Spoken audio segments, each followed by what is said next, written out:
Hey guys, welcome to week 8. Jen, you're finished. I know. You're Yay! a cookbook author. Yay! So the hard work is done. Now the fun work starts. So we have Sean this week to kind of give you some tips on how to keep the ball rolling on having those cookbook sales. Yeah. Okay. Yeah. So you've got this book done. You and Art and Carlene work together. You got all the recipes. You got the stories. You've got all the design. You've got your book being, available on Create My Cookbook. That's not the end. Like that's you have a product, and now you have to sell the product. So the fun thing is that cookbooks are really, you can just be so creative with your different marketing campaigns. So let's look at some ideas that you can use, and we'll try to, as we go through this, we'll talk about maybe some things that how you can customize it for you, which everybody should do. You should customize it for your book and your audience. We did all that work at the beginning about who your audience is and, how they know you and what your relationship is with them and, how they plan to use the cookbook. So customize these ideas for yourself. So one idea, and I always like to throw a wild card in. So some of these ideas will be like, but just roll with it. Okay. So one of the first ideas I have is create a book trailer. So like you've seen a movie trailer, right? Like I just love to watch movie trailers some nights. I get bored. You can do the same thing for a book. You can create a book trailer. So if you'd like some inspiration ideas, go over to YouTube and just search cookbook trailer, and you'll get some are very elaborate and some are very simple, but just some fun ideas about creating a video to promote your book. And you can put this on your website, you can put it on YouTube, you can share it in all your social media channels, and so that's a fun way to promote your book. Another one, now, if you did a book trailer, you could do one with like maybe you and Aunt Carlene cooking together in the kitchen, or maybe there's some of Aunt Carlene's students who you might get some man on the street interviews about remembering learning from her. Wouldn't that be fun? That would be really cool. And it'd be really tied to the community that she's in. And so, you can really kind of just customize it for yourself. The next thing is you want to get online reviews of your book. So, it could be Goodreads, where everybody's commenting on cookbooks, or, wherever else there might be reviews of your book. If you've got, a restaurant or a cafe or some kind of business like that where there are already reviews on it, get some people to write reviews of your book on that platform. But you want to get those out there early, and that will really help with people getting an idea of how your cookbook is and how easy it is to use and how easy it is to read. How would I go about finding people to review my book? So what I would recommend you do is get some friends or friends of friends, or maybe some former students of Aunt Carlene's, or other people who know her, and give them an advance peek at the book. You might tell them, hey, would you cook a recipe or two? And so it doesn't have to be official blogs like going to Cooking Light, or actually going to not Cooking Light, but that would not be a fit for this book. But like Southern Living, to say, hey, would you review this cookbook? Or you're saying just anybody who would be willing to kind of go online. I guess what I'm thinking is my book's not on Amazon yet, so how would I, get reviews if that's not the case? Right. For you, I would try Goodreads, which is like that kind of platform where everybody, comments on books that they like. I would start there. Okay. And then, if your book, if you do put your book on Amazon, then line up those Amazon reviews early. Definitely. Yeah. Okay. That makes a huge difference. Okay. And you really, that's one of the reasons why I encourage testing your recipes, because you do not want somebody to get on there and say, I tried this recipe and it didn't work. Yeah. That's not good. Right, because when the friends and family people are not reviewing, when it's just total strangers, the truth comes out. Right, and you want the truth to be good, right? So, but yeah, definitely line those reviews up. Then take advantage of listing your book on book promotion lists. So there are a lot of resources online for people who self-publish, including a lot of different book listings for people who self-publish. Okay. So if you self-publish your book, like you're creating your book on Create My Cookbook, you can take advantage of listing your book on those book promotion lists. And I have some resources maybe I can share so that way you can share with your customers. Oh, that would be great. Okay, Thank you. cool. And then here's another wild card idea. What if you did like an Aunt Carlene's diner, like just for a Saturday or Sunday morning? Yeah. And just like open up the house and just say, come on by for this or that recipe. Yeah, I love it. And so you could do like a little pop-up restaurant or a pop-up diner. Right. Yeah. Okay, I love that. Yeah. I think that'd be so fun. That would be. I'd come. I'll let you know when it is. Okay, thanks. That's awesome. Okay, so let's take another look at some more ideas. So along those lines of doing a pop-up, you could do dinners based on your book. So, you could host them, if Aunt Carlene has a huge dining room, or you can rent, it's really cool. In some towns, you can rent historical homes and use them for big banquets or dinners. You could do that. You could rent an Airbnb. Yeah. I've done that. Yeah, that's cool. You could also partner with a local chef and say, hey, I'd like to do a dinner themed around this book, and you have some affinity with that chef, and you could do a dinner in their restaurant. Cool. Yeah. And another thing you could do, and I think this would be a really good fit for you, is to do cooking classes based on your book. So it works well for almost any book, whether it's a book about another culture or a book about baking or some other type of unique cooking.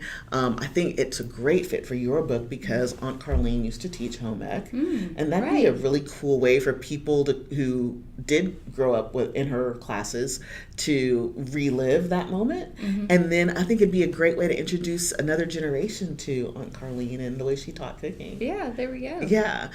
So, you can do that. Again, you can find some small grocery stores have cooking class venue, will do cooking classes. Even some local chains. I'm seeing some chain grocery stores now creating a space for cooking classes. There's, there might be some cooking stores or kitchen stores in your community where you can do cooking classes. So just look for some different opportunities to do cooking classes. If there's a kitchen incubator in your community, you can probably do a cooking class there as well. Yeah, these are ideas I would have never thought of, so this is great. Oh, good. Yeah. I'm glad. And then you can also consider product development. So here's what I mean by that. Is there any particular special sauce that Aunt Carlene made, or a special salad dressing or anything like that? Maybe maybe she made her own. She was really good at different kinds of gravies. Okay. Yeah. Okay. That would probably be like a whole book where these gravies, she the like book cook of a gravy. meat and the book of gravy. There are people who probably love that. Well, we can have the book of gravy along with items you dip. Biscuits has to be first. Gravy and the things we dip. I don't know. Right. So, yeah. So, and this is really actually a good idea for, if you have a restaurant or you have, a cafe or some other food business, you might have a signature sauce. Like you might have a signature barbecue sauce, or you might have a signature hot sauce that you make. You can develop that into a product and use that to help promote your book. Yeah. Right. Yeah. So it's a little more work, but if you are a business, then it might be worth it. Or you might already have that out there, and you can consider bundling the book with the sauce or whatever your product is.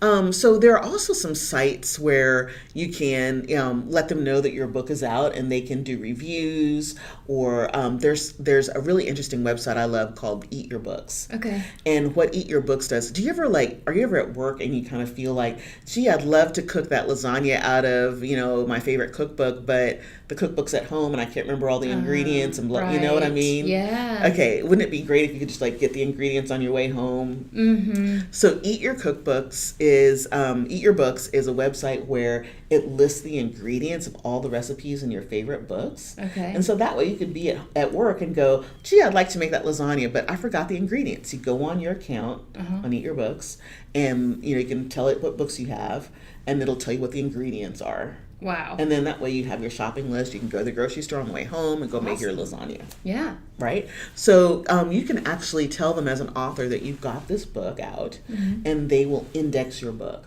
So then people who buy your book can, and they actually do some promotion around, you know, hey, these new books are out, that kind of thing. Cool. Yeah. So other sites like that are Cookster and Goodreads that I mentioned before. So, you know, contact those sites and make sure they know about your book. And then another idea is to do a video cooking series. Of course, you can do this on YouTube, but there are also some other venues where they are looking for people to teach classes, like Salted TV and Ruby. So that's another way to promote your cookbook. Okay. I've got one more slide for you. All right, you could do an online supper club group. Have you ever heard of these? No, I've not heard of that. Okay, so say this was like really popular for, there's a chef from in England named Yadam Ottolenghi. Okay. And he's originally from Israel, but he has restaurants in England. And his books became so popular on both sides of the ocean that people started doing these supper club groups. So they would say, okay, they have like this online forum. Okay, this month we're going to make, this dish. And everybody cooks and they post, pictures of what they cooked and they talk, and all that kind of stuff. Yeah, right? So it's kind of like a cooking club, but it's online. Yeah. So you could do the same thing with your cookbook. Right. So, you could get this group going and get people, all over to say, hey, this month we're going to make Aunt Carlene's, coconut cake or whatever. Yes. Uh-huh. And then everybody cooks it and sends you pictures. And, it's so cool to see. I do see that on Pinterest sometimes where people are like, I made that, and they show pictures of how they put it together. Yeah. So yeah, that'd be a lot of fun. Yeah. People talk about how they varied it. Yeah, or, exactly. Their little twist. Right. It's really fun. Uh-huh. So that'll be a cool way to build community too and build relationships with people. Totally. Yeah. Another thing that you can do is to do a column for a website with a large media platform, a newspaper, or a magazine based on your cookbook. And I know that I mentioned this as a way to build your platform before your cookbook came out. You can certainly do it after as well. Okay. So, say like, Aunt Carlene might decide, hey, people really are excited about this, or I really want to drum up more excitement and let people know what I'm doing. You guys could do maybe a joint, column for a local newspaper, or if there's a community magazine or something. Yeah. So we'll have to see if she'd be willing to be on TV. I don't know. Well, a newspaper column would be a good place to start. Okay. Yeah. Well, yeah. So, and that's another thing. TV. It's really. The great, wonderful thing that could happen would be you're on a show like QVC or HSN. Yeah. You can sell a lot of cookbooks on a platform like that. And if you do have a business, that's something you might want to explore. And there are PR companies who specialize in helping people get those kinds of appearances. But you don't have to have that kind of appearance to sell your book through TV. You can certainly use your local TV stations. A lot of them have weekend or noon cooking shows or cooking segments. There's local cable networks and things. Definitely explore that as well. Yeah. Cool. So these are awesome ideas. I'm glad that they're kind of getting your juices flowing. They really do, because there's always a little twist you can put on it, or there's probably some media in her town that's very specific to that community that we could engage. So I'm excited to kind of figure out what's next. I'm excited for you. You're finally a published author. Thank you so much. Sean, thank you so much for joining us and helping us through this process. So your homework now is forever. Continue marketing your cookbook. Please send us pictures. We'd love to feature you on a guest blog selling your book with whatever you use to market. We would love to help you there. Thanks again, and congratulations to everyone who's a published author. Absolutely.